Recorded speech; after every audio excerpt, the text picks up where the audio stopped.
Hey, this is Chris and Chris's Comments. It's still Friday, June 24th, 2022. I did something concerning the gas problem and how the CEOs are trying to bitch and complain, saying that a rebuild of our refineries is never going to happen and that we need to reopen the Keystone Pipeline and all this garbage.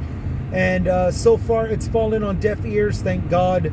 Another big news was a drug bust that took place at the border. It was 300 pounds of methamphetamine totaling up to $41 million busted, and that was great. It's another example of when Greg Abbott doesn't interfere with law enforcement and just lets the law enforcement be law enforcement. It was yet another example of how great law enforcement is at the border whenever that damn governor of mine isn't messing everything up. That was the previous episode earlier today, and I thought I was going to be done for the weekend, but somewhere down the line I found out that Roe versus Wade has been overturned, which means abortion is now no longer permitted, and we got to start finding these dead babies or fetuses cut up and all this good stuff through illegal whatevers. It's going to be, they're going to be done by these horrible underground version of abortions. And, it's the old days all over again, which is just downright horrible. It's a bad omen. It is not a good sign whatsoever. To have this take place is just wrong. What it does make me state again, speaking of wrong, which is about morals and ethics, every opposer of abortion technically had no business trying to overturn it. They had no leg to stand on. Nobody was here to talk. Nobody had any moral ground to talk about morality and ethics. Because abortion, once again, abortion was a Christian responsibility. The church decided to throw it out, ergo remove themselves of the responsibility of the abortion. So they really had no business yapping away and talking about this and trying to overturn it. This should have been about whether or not it was actually worth it and whether or not it was actually productive or not. And then, if it turns out there's less and less abortions because we're getting healthier and healthier, which I seriously doubt with all the pollutants and the decay, it is said that we carry around 14% of plastics in our bodies these days. That includes the women with wombs that give birth to babies. That kind of stuff takes effect on people, on women. So to medically, it should have been statistically proven on a medical level as to whether or not we should keep it. Now, if there was any indication of us being a whole lot healthier and being able to produce good, healthy babies, regardless of all the toxins in our bodies, then yeah, screw it, abolish the abortion. But seeing as how every pollutant is taking a toll on our health currently, at least that's what the scientists are saying, that's what the doctors are saying, everything from the preservatives that are in our foods, all the way to the toxins that we're breathing in, drinking in our water and fluids, and eating, because the whole lot of people don't really give a damn about the extra genes and chemicals and stuff that's being the hormones that's being injected in our foods, particularly our poultry. There's a lot of people that don't give a darn about it. So hormone-free, fresh farm grazed and all this other stuff, fresh off the farmland raised chickens and poultry and fish and beef and all that. That stuff, for one, is very costly, and for two, nobody gives a rat's ass anymore. Everything gives us cancer now. Everything gives us diabetes. Everything's all bad for us, and we got so much life to live that who cares? But see, here's the thing. When you've got that kind of hazards and harms being done, even if you do care, well, it only makes sense that something like abortion should be around just in case. Just in case that baby winds up, it looks like that baby's going to be born with like this huge defectiveness that's going to do more harm to it than good. And I'm not talking about just like mental retardation or anything challenged. You know, I'm talking like pre-existing condition and worse. Stuff that where it's the baby is just going to grow up living in pain, you know, which happens. It happens. And worse, all the way down to where the baby is definitely going to die regardless if you give it birth and all this crap. And then to top it all off with the health of the woman, you know, the host, the one with the womb that's actually going to give birth to the baby. You know, if there's harm to that woman, which I can tell you, well, I mean, with one hand, I can tell you a handful of people that I'm not going to mention their names on public internet, but I will state that there are ladies that have had the quote-unquote miscarriage, which is technically just abortion because of the fact that their bodies, no matter how much they were ready to give birth to babies, they weren't capable of. The body wasn't capable of yet. Not until after that first child that they lost. When they got the second chance to do it, their body then knew, the mind and the body then knew what to go through. And instead of having that mishap, like the first one, to where the baby had to be removed, the body and the mind and the body and the soul and all that was very capable of producing the second child. Producing the second time, I should say, giving that person their first legitimately born child. There are tons of women out there that have gone through this. It's labeled as a miscarriage, not an abortion, despite the fact that the abortion has to be performed in order to complete the miscarriage. That will do harm to the womb. So, again, the religious aspect, they've got no solid leg to stand on as far as talking about morals and ethics and all this other crap that abortion that it pertains to the abortion issue.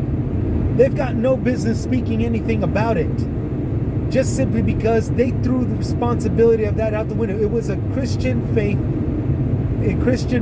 responsibility.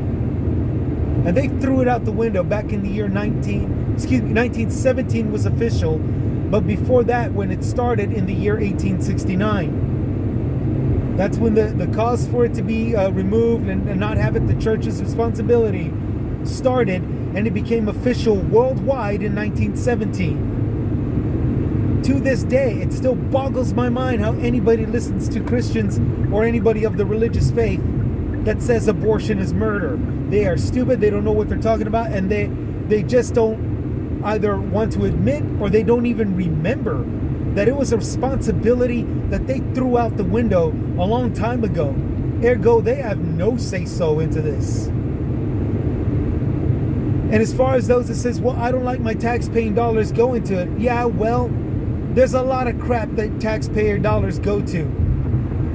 Surgeries to separate Siamese twins, attached twins, lobotomies that's supposed to remove damaged brain tissue, medicines that certain aspects of the faith, certain denominations of the faith say is against God. There's tons of crap that's being done with our tax-paying dollars that everybody out there, including those that are anti-abortion, is letting subside. And for no legitimate reason other than that they think it's right. It's just downright stupid. The religious faith, the people that talk about the tax-paying dollars. Our tax-paying dollars is going through the medical and health industry. Plain and simple. As sure as there is a lot of money to be made through it. And not speaking against it when it was the opioid producers causing all those addictions, that was wrong. Speaking up about abortion, a necessary medical procedure, that is wrong. That is just downright stupid. So that's my 2 bits on it. I'm going to cut it short because I don't know if you can tell or not. I'm actually driving right now when I shouldn't be. I should be at a parking lot or pulled over somewhere. This is usually done in my lunch hour, but I just got done with a long drive outside the city and I'm on my way back home. While I'm on my way back home, the subject of this just really couldn't leave my mind. I couldn't drop it. I'll drop it now because I'm venting it out right now. And again, I'm not some experienced journalist or anything. I'm a guy with a GED as the only proof of a certified education. And I do this on my lunch breaks. Everything that I research and read about and all this stuff is done just before bedtime. And I come out the next day to publish it on this channel to share my information and to state my comments with you. And if any of y'all have your comments and all that stuff and shared information, by all means share it. But I do not have a phone line, so try not to leave a voicemail. And I do not have a text or Twitter account or anything like that. I only have email. Email is best anyway. You can type up an entire novel and the email usually handles it very well. The email is all lowercase letters, atownmytown@gmail.com. All lowercase, all one word. atownmytown@gmail.com. Feel free to share your information, comments, and all that stuff. The thing is that I have to throw this out because everything that I'm saying is on common sense, on common ground. Religion has no business trying to overturn Roe versus Wade. The stingy that don't want to see tax-paying dollars go to it have no business overturning Roe versus Wade. Roe versus Wade does not contribute to a religion that's anti-Christ or anti-religion. Roe versus Wade is not a procedure that contributes to racial hate or racial promotion, racial nationalism. Roe versus Wade is a medical procedure that helps people. It helps particularly the women. It helps the women concerning their womb. And it helps produce more healthy babies. And again, back in the 1869 when this was first started, I understood that. I can understand that. It was the post-Civil War, post-Napoleonic war times. It was post-war in the Middle East concerning Arabia, when the quest for business through there and through Egypt and all that had everybody producing the railroad, which caused quite a stir with other natives. I mean, yeah, I understood that.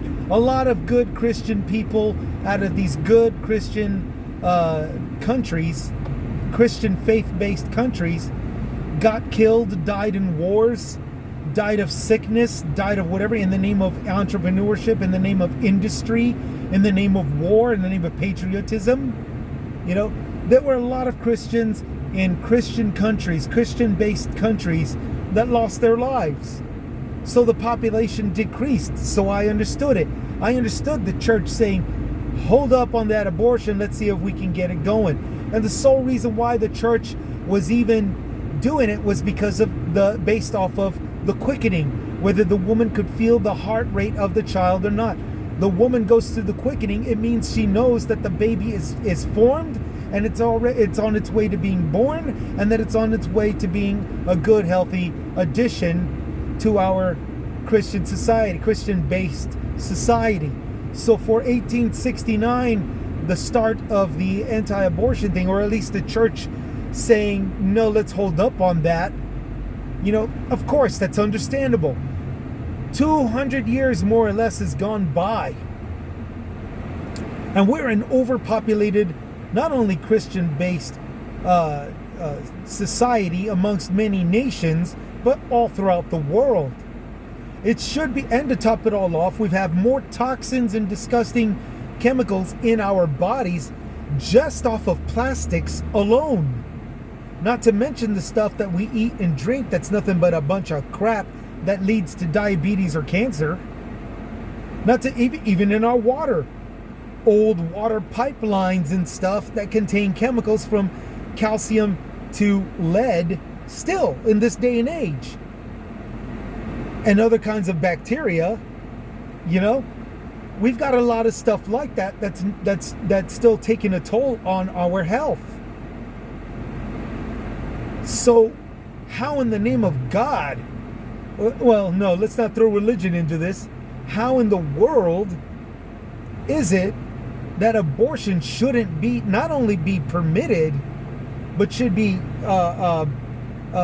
oversighted with some moral statute, should be supervised, I should say, supervised through the more moral industries or organizations, instead of what we got going on right now, where it's demonized and now illegal. Demonized, frowned upon, influenced through discredibility, and now illegal. It is just downright horrible what's going on with this overturning of Roe versus Wade. It is downright awful, and it needs to be resolved. It needs to be brought back. It needs to be put in place, and it needs to be legalized and structured, if not through aspects of the law, then through the aspect, because if we can't do it with religion, if religion seriously wishes to drop the responsibility and stay responsible free of abortions, of the responsibility of abortions and the benefits to it, then okay. But let the rest of society legally have it operable and structured to where, all we got to do is complain about how the hospitals are making a racket out of it, overcharging for the pillows and the anesthesia and all this other crap. The way we're complaining about hospitals charging $22 for aspirin, stuff like that, Let society deal with that kind of crap. Okay, I'm parked and I got to put gas in my vehicle. I want everybody to stay safe out there. I just had to throw my 2 cents in there. Stay safe, stay strong. We'll see you next time. This is Chris with Chris's Comments, signing out.